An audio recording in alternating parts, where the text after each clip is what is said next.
त्यावर आणि मग धनुष्यापर्यंत जाऊन पोहोचला. आधी गुडघ्यावर बसला, धनुष्याला वंदन केलं, धनुष्याला नमस्कार केला आणि मनातल्या मनात प्रार्थना केली. कुणाची? शंकरांची. तुमचं धनुष्य मी उचलतोय, आपले आशीर्वाद पाहिजे असतो आणि तुमची इच्छा असू द्या तर ते होणार, नाहीतर माझ्याच्याने हे उचलणं शक्य नाही.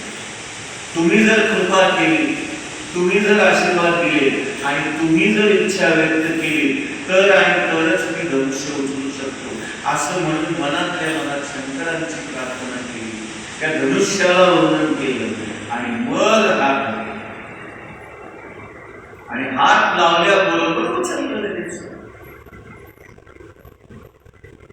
सहज, अगदी काहीच करावं लागलं नाही. हो नाही, हा नाही, काही नाही. सहज हात लावला, सहज उचलला आणि सहजपणे ते वाकवलं आणि त्याला ती दोरी लावण्याचा प्रयत्न केला. पण ते वाकवण्याच्या प्रयत्नामध्ये धनुष्याचे झाले 2 तुकडे. म्हणजे रामाने तुकडे करावे अशा हेतूने ते वाकवलेलं नव्हतं.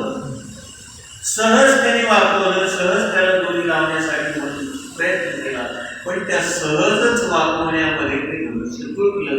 धनुष्याचे 2 तुकडे झाले, खाली पडले.